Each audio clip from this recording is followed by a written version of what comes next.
I covered pretty much the whole keyboard except two things. So one is the performance memory. This is very important and very useful feature, so I definitely will talk now about it. So what is this? Now imagine that you're playing, you have selected one voice, you are playing something and you need to start playing with another voice. So what you will do normally is you will press the category button, choose another voice and play with it. Fine. What if you have different kind of setup? For example, we have this organ and we have filtering applied on the organ.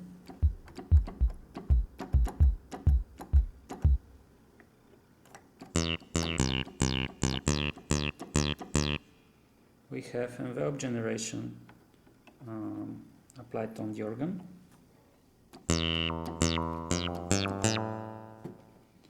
We have finger set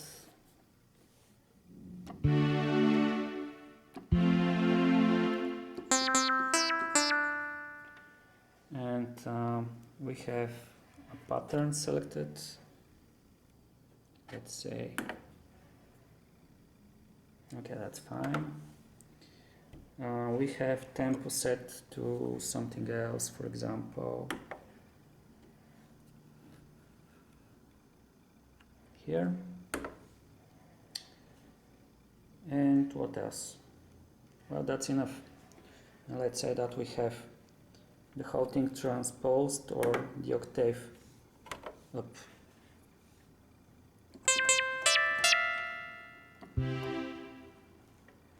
How much time do I just lost for these settings? It's pretty obvious that it's pretty much time. What if I'm performing live and I want to switch to another voice and have all these settings set in different way? For example, the filter set here, the attack set here, and this thing set in different way. What if I want to change 5 voices, or let's say at least 2 or 3 voices during a live performance? So we have the beat running,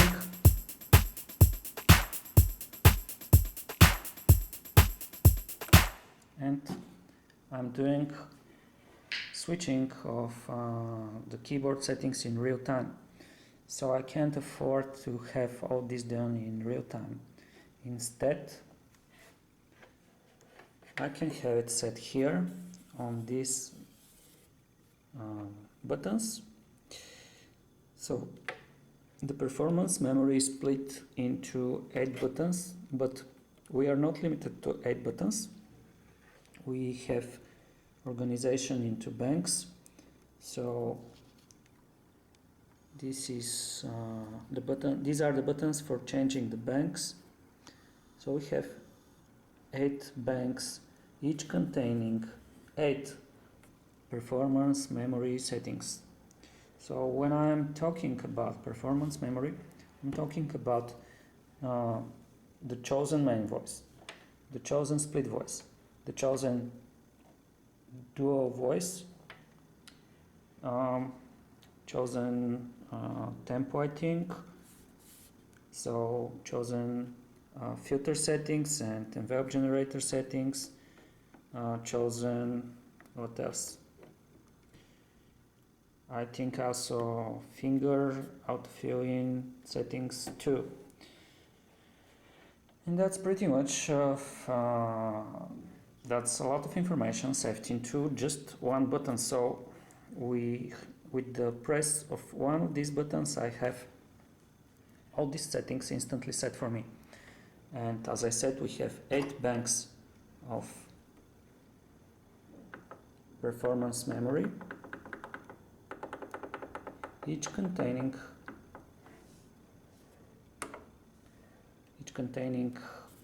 8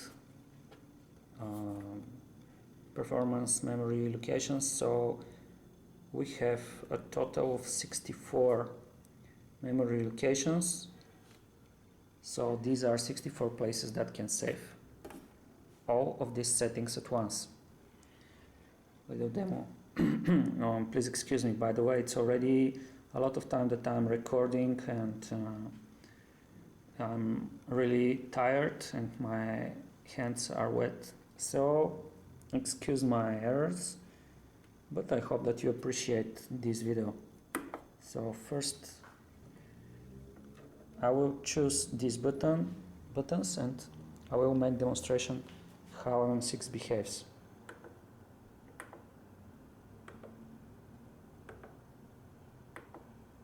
So yeah, you can see that these settings are also affected. So let's choose performance memory 1. We have here main voice, soft R&B selected, mini soft, blah blah blah blah blah. By the way, we are on bank 8. So bank 8, performance memory 1. Here is what we have.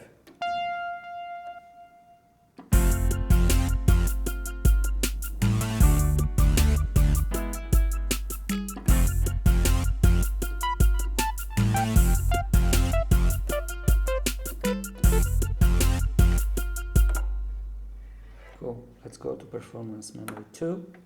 By the way, when you buy the MM6, it does come with all the performance memories preset with something, so you can explore. Yeah, so already we have the prog lead selected, no dual, no split voice, this pattern here.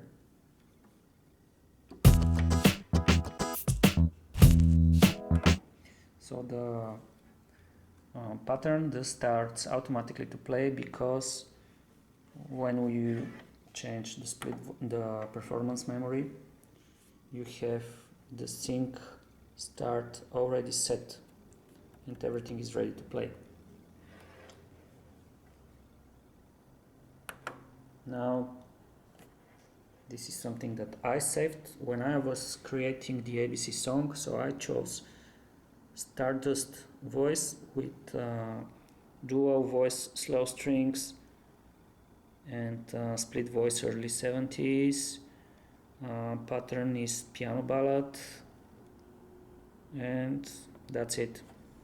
Now I didn't set the sync start when I was saving this performance into the these settings into the performance memory, so when I press a key it will not start playing the pattern.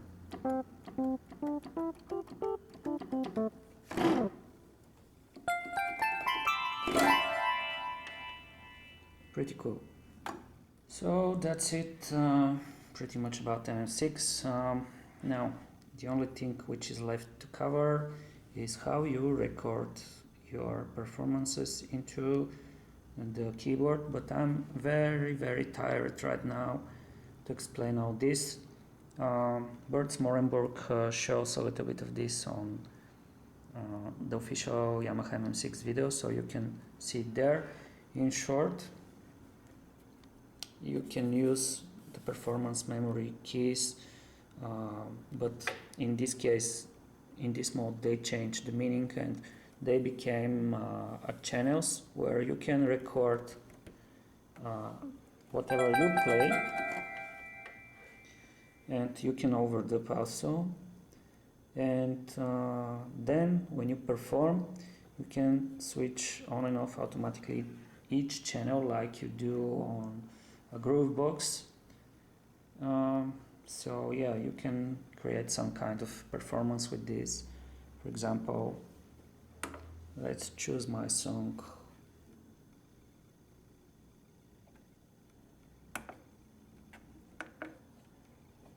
Okay, it's already chosen.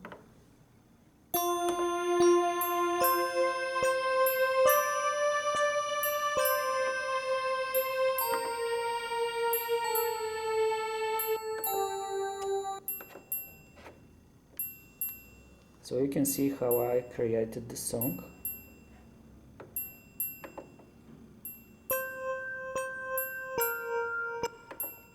We have the channels surrounded by a square, which means that these channels are playing right now, which is right now number 4 channel is playing.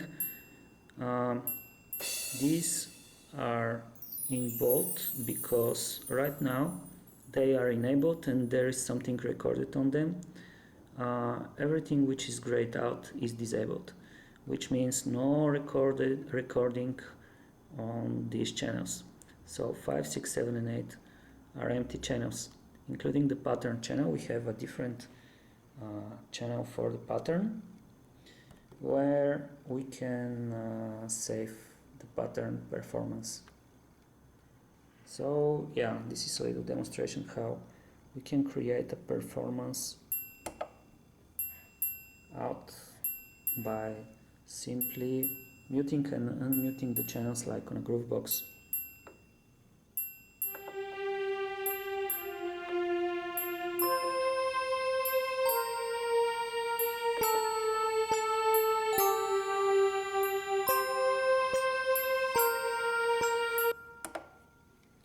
Okay, so much for Yamaha MM6 synthesizer. I hope you enjoyed this video, and now I will tell a few closing words about the keyboard. Okay, now a few words about MM6 in general. Why I chose this machine and what other choices I had. So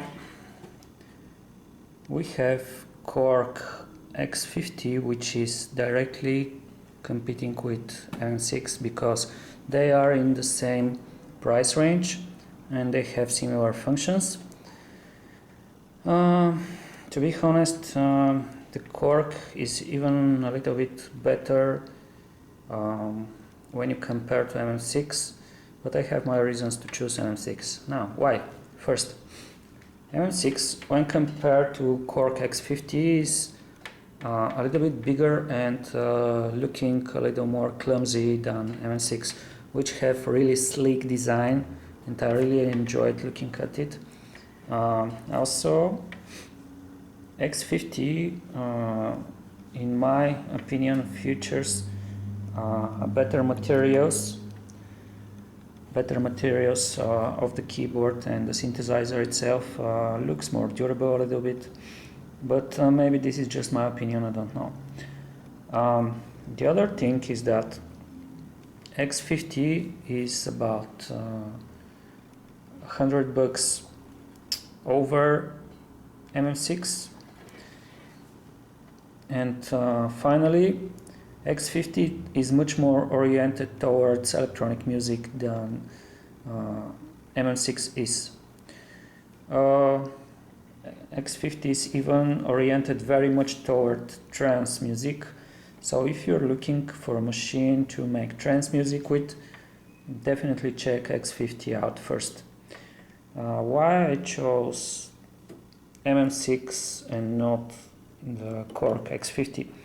Because, as I said, I wanted a machine with which is not geared toward so much toward specific genre. I wanted to have a machine which is oriented more for pop music performance, but with some electronic sounds also. Something that really changed my decision was the filter. So the way the filter behaves on Korg X50 and MM6 is a little bit different, and what I'm talking about is just different flavor of the filter, but I really liked much more the filter of the MM6. So also one of my very favorite bands is Milk Inc. And well, of course I listen also to Last Go, but I wanted something that would allow me to create something like milking songs, and this synthesizer really does have such sounds which are close to the sound of milking. So finally I can take the headphones off. Right now I stopped Cubase from recording. I will try to synchronize the audio from Cubase with the audio from this video later. And for final words, I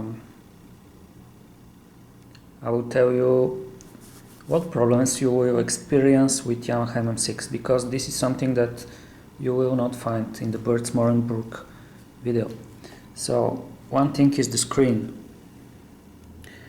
I read on the user forums a lot, and it appears that different Yamaha synthesizers have problems with the screen.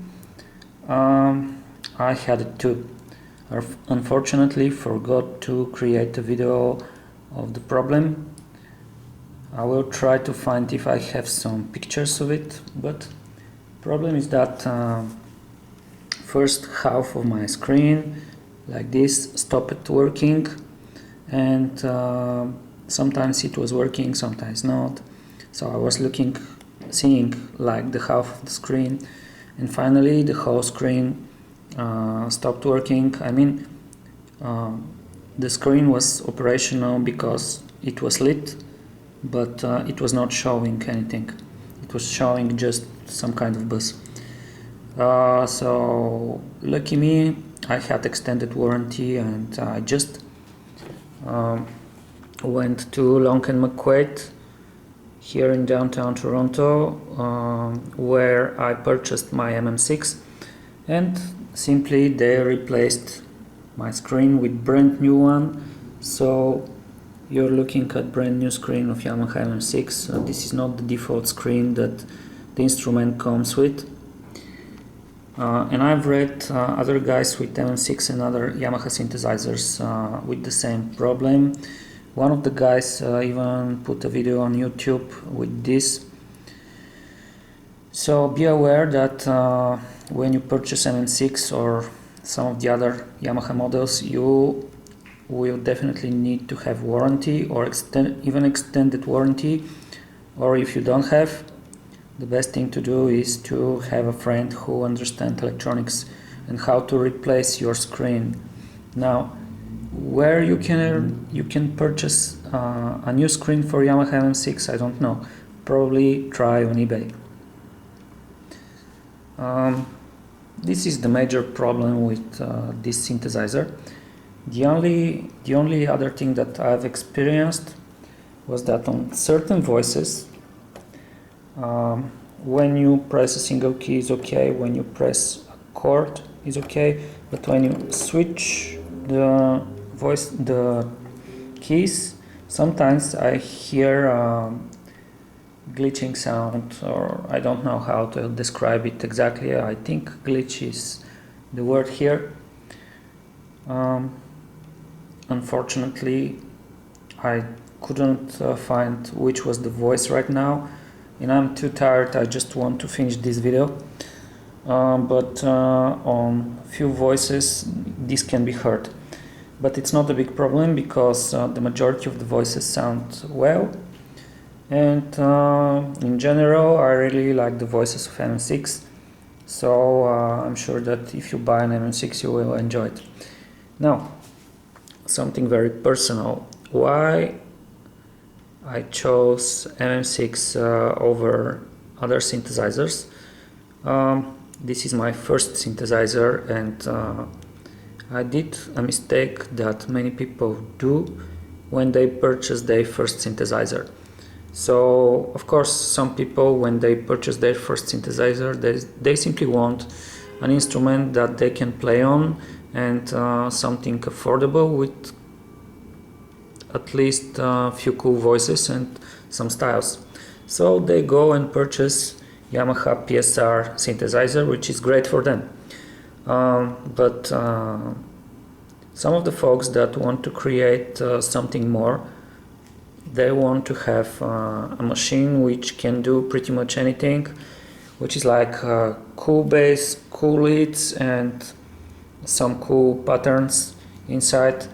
And from my experience already, because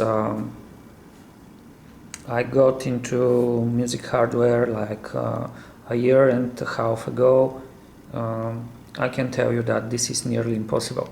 There is no such machine which really combines all the best features that you will love into under one roof. So instead,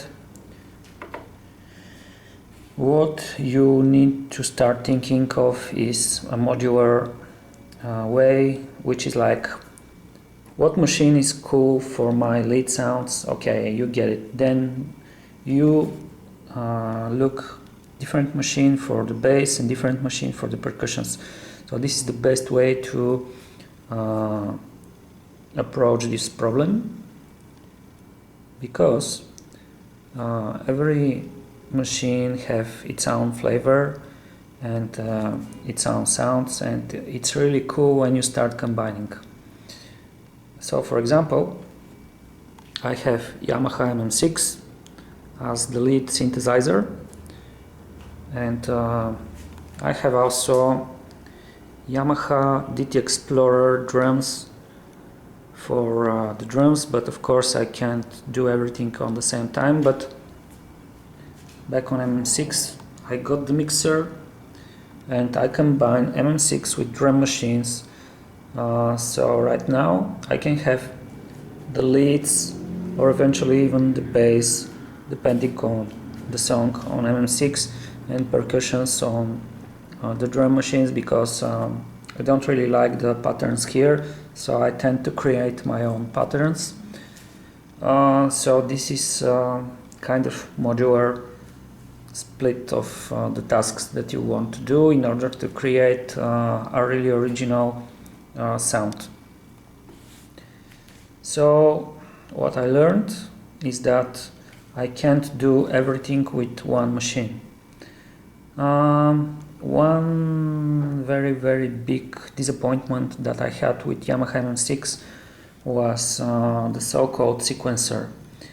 So what I was expecting is that I would be able to record everything on the MM6 itself, and then I would be able to edit it, because I'm not a player. I never learned how to play piano. I'm learning this right now by myself. Probably I will go to lessons later, and I wanted to put everything here, then edit it, and then press the play button. Everything would start playing, would be beautiful because I edited it very good, and I will just record it into some kind of recording device or computer. Well, this is not the case here. When you record, as I said, things here, the only thing that you have is that you can create over 8 channels, but there is nothing that you can edit. The only thing that you would be able to edit is which channels do play or do not play. That's the only thing that you can control once you recorded your performance into the MM6, which is fine and great if you are a piano player.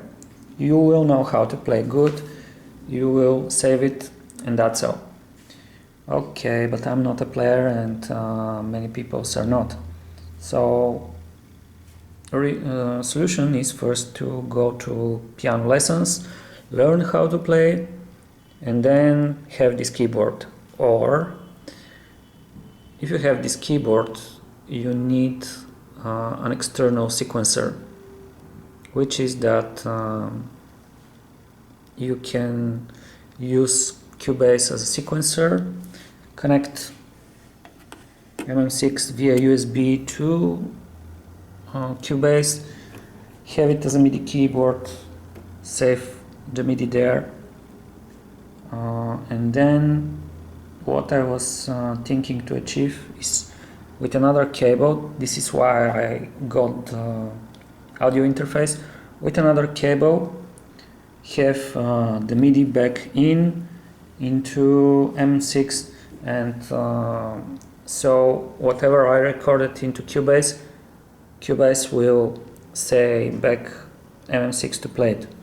Well, I really couldn't achieve this task because I met different small problems with connections and mapping of the drums, etc, etc, and I really got pissed off. So in the end I abandoned the whole project, and what I did is that I decided to use external sequencer to have most of my work done. And by the way, it's not bad at all, because when I couldn't do everything on the synthesizer, I started to learn playing. So right now I start to learn playing, and finally I got the best solution. So much for it. So be aware that you cannot edit your recordings here. Once something is recorded, it stays there. So this is everything about MM6. Right now I see that my battery indicator is blinking on the camera, so I will stop recording, and I hope you enjoyed this video. Check my YouTube channel, youtube.com/user/straypharaoh for more cool videos. I have published also other things that you might find interesting. And if you find my videos cool, don't forget to subscribe. And I hope that you appreciate what I just did, because I'm really tired. I started recording I don't know how much time ago. It's already dark. And that's it, guys. My really closing words are that this is really cool machine, but you need to learn playing if you want to use it properly, because of the lacking of the step sequencer and editing functions. You will not do well with this machine if you cannot play. That's it, guys, and have a nice day. I hope that you enjoyed this video. Bye.